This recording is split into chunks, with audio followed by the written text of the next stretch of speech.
Hey guys, welcome back to another episode of What You Watching. Wait, that's not how I do it. How I do it? I haven't did this in so long. Hey guys, welcome back to another episode of What You Watching. I think that was it.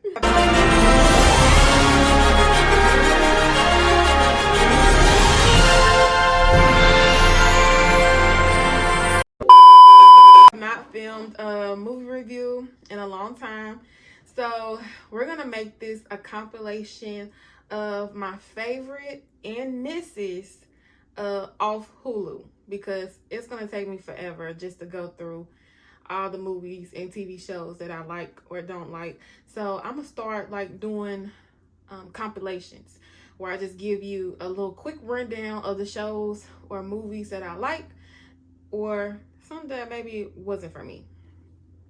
So first on the list is 9 Perfect Strangers.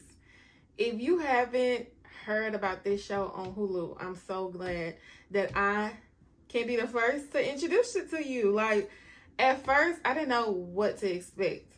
So the first episode, it's going to seem like, what is this? What's going on? It's going to be weird. But as you get to the middle, I feel like you're going to be hooked. Like, I started to get so hooked on the characters. And it felt like it was real. Like, I love things that it feels like it's real. Like, the characters portrayed who they were playing very well. I would definitely say that. And I've never, at least for me, I haven't seen a show that had this type of storyline. So I really like that. So 9 Perfect Strangers, definitely one of my favorite Hulu shows. Let's do Only Murders in the Building. Only Murders in the Building, and it has 3 seasons. Season 1, I would say for sure my top favorite. For sure, hands down. Season 1 got me.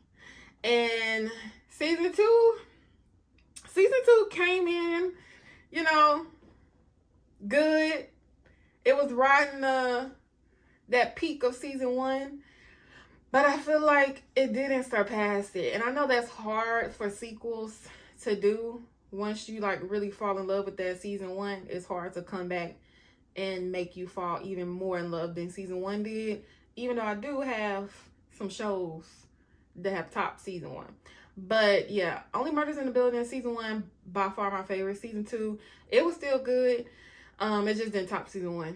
Season 3 though, I don't know if it was because it was during the little strike, the actors and writing strike, but it didn't even get subpar.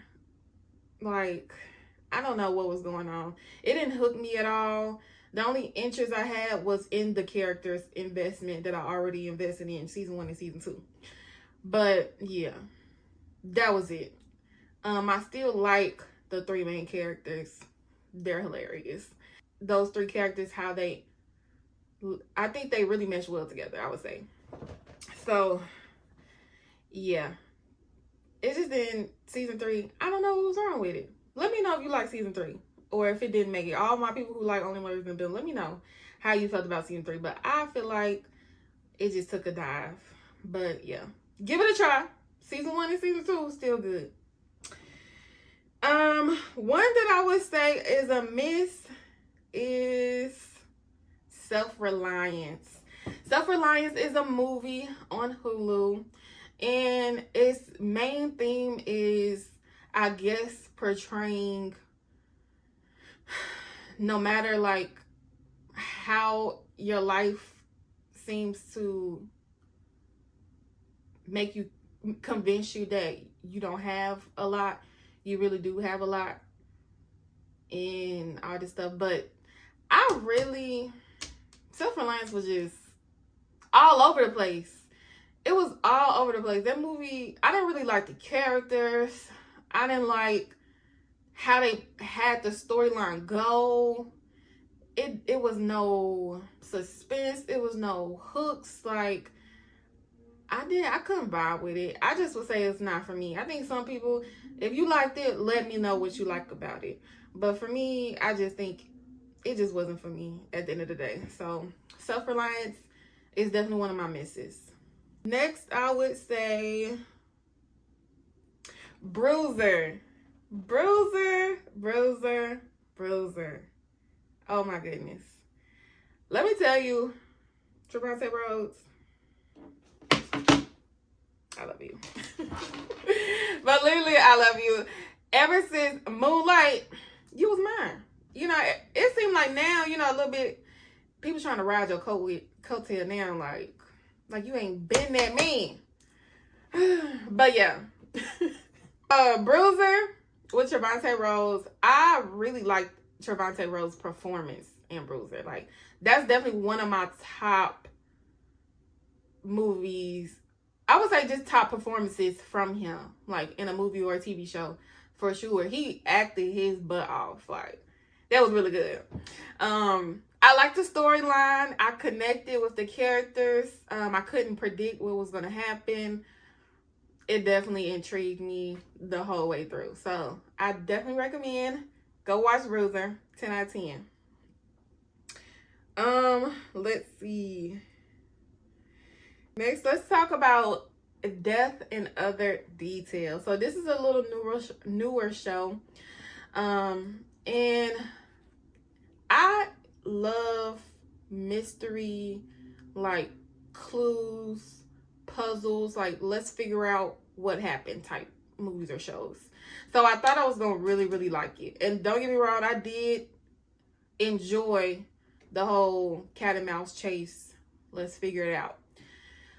But I just don't like how they went about doing it. Like, I don't know. I feel like they could have executed the storyline in a better way that didn't leave so much, like, what am I trying to say? I feel like the first two episodes, it was just a lot going on inside of it. Where then the middle episodes, it's like nothing. You're like feeding me breadcrumbs. And at that point, I'm just watching it just to see what the end is going to be. And so then at the end, you give me everything, a lot, just like the first episode. You give me so many details to round it off. I really don't like shows like that.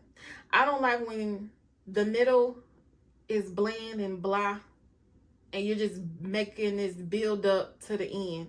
I don't like that. Like, I need you to keep that same momentum or increase the momentum as we get to the end. So to really like hook me, like I wanna each week I wanna be, oh my God, I gotta watch this show. I gotta see what's gonna happen. And I just cut it on because, you know what I'm saying, I just want to see what's gonna happen at the end. You know what I'm saying? It's just like at that point, those shows become a casual watching show and not like I have to watch it. But yeah, it was okay. Watch it just to see how you feel about it and let me know. But I just feel like the storyline had better potential if it was executed a different way.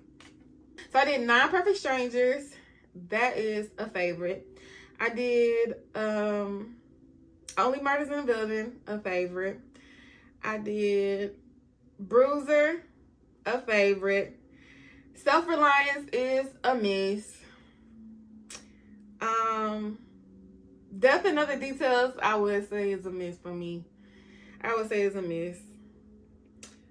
And I guess we can end part 1 of my Hulu favorite and misses with Grownish. Let's talk about Grownish. So, Grownish. If you don't know, it's a spinoff from Blackish, where Zoey, the oldest daughter, goes to college. And at first, I would say, like right when it came out, I think the first season was in 2018.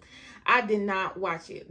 This year was the first year that I watched it, and I binged it until this newest season 6. And so, yeah, I just think like at the beginning when it first came out, I felt like it was like too corny or too like cheesy. Cause I kind of like corny, but like cheesy, like a cheesy corny way. Like I don't know if it's because I'm getting older now. You girl 30, or I just found a new humor to things like that. But I enjoyed it. I was like, why did I just now get on grownish like that? Why did I do that? But so yeah, I binged. I was binging this show, but it was so good. Like, it was really good. And I feel like they had a lot of good relatable topics that is widely happening.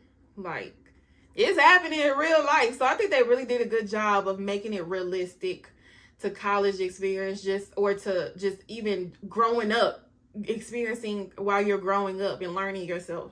So I definitely kudos to the producers and the writers for making it realistic on that end. And the actors, oh my gosh, like I said, I love when you convince me, they convinced me that they were going through college, like that they were who they were portraying. They convinced me, so I just kept watching it.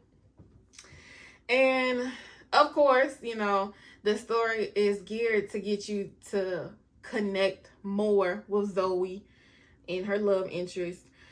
And one thing, let me just say, I hate it because I feel like season 1 to season 4, it was just build up of her and Aaron. And even just playing off those Blackish episodes with her going to college, and they had those scenes with her and Aaron as well. And I just feel like it was just, this is what the audience was watching, with her, Zoey, and Aaron. That's all they was doing. And then finally, when they get together, we just watch them go apart. I'm like, what? I said, I watched 4 seasons. I invested myself into this storyline of them playing with each other. 4 seasons. And when they finally get together, I see 2 episodes of them together. And then they apart. And then they're back together for 30 seconds. And then they apart again. I'm just like, oh my gosh, that just irritated me. It's like I just didn't even care anymore at that point. I'm like, what am I watching? Because how y'all gonna I don't like how they portray Zoey like that. Like, I feel like they just portrayed her being so dumb to a certain extent. Like, I'm like, Zoey, come on now. Like, you gonna make mistakes while you learning and growing. But I'm like, why they have to make her look like that in some of those scenes? Like, just dumb. But I just really needed at least a whole season, because we got a whole season of her and Luca. We couldn't have gotten a whole season. Season 2 was her and Luca. I couldn't believe she chose Luca. But season 2, we got to see her and Luca. Season 4 was supposed to be her and Aaron. What we saw? Apart. What? Producers now. Producers. And I know season 6, this is the final season. So it's like, I didn't even really care too much. Like, I feel like watching her brother go to college, it was so, I feel like, let me say, I know they had to break apart once they graduated. But watching 4 seasons of that group, I would have wanted to keep watching them. Like, for season 5 and 6. Instead of primarily watching her brother in his new group, you want me to invest time learning their dynamic. I'm trying to figure out what happened to them. I just watched them grow up. 4 seasons. Okay, what happened? You just gonna introduce the brother and his group? No. I feel like they should have did less of that. They could have introduced him going to college and interacting with his new group, but a little less of that, like cut scenes with that. And primarily keeping up with the old group, whatever they was doing. So I really wanted to see primarily Zoey and her her friend group to see whatever they was doing. And I didn't get that. I didn't get to see what the group was doing. I didn't get to see Aaron and Zoey be together. And it just makes me feel like, what did I invest myself into? You know what I'm saying? Like, all these episodes of Watchin, what's the happy ending? Or what is the ending payoff of what I'm watching? Everybody, I don't even know. I think the last episode of her fashion show was the last episode. I don't know yet. I guess we'll see next week. But it looks like that is the last episode. And if that's the last episode, I'm just upset. Producers, I'm upset. Because at least you could have brought everybody in. Where was Vivette? Where was the twins? You know what I'm saying? You could have brought everybody back in. I just don't know. Maybe they're going to make a spinoff of Zoey in New York. I think that would be cool. Producers, you can make it up to me if you create a spinoff show of Zoey in New York, and then Aaron comes and we get to see more of her and Aaron. And then her friends come, and then they, come for a housewarming. Ooh, the baby grown up. Ooh, and maybe the twins, they both of them end up going to the Olympics, so they get to watch them both in the Olympics. Or they teaching track at Cal U. I don't know. Let's see. But something, yeah. I need a spinoff of the old group. I need to see what happened. But yeah, y'all, that's my Hulu favorites and misses, part 1. I'm gonna do a second part because, like I said, there is so many shows and movies out there. And so I'm gonna do a second part of Hulu, and I'm also gonna do other platforms too. So just stay tuned. Thanks for watching. Until next time. Bye, guys.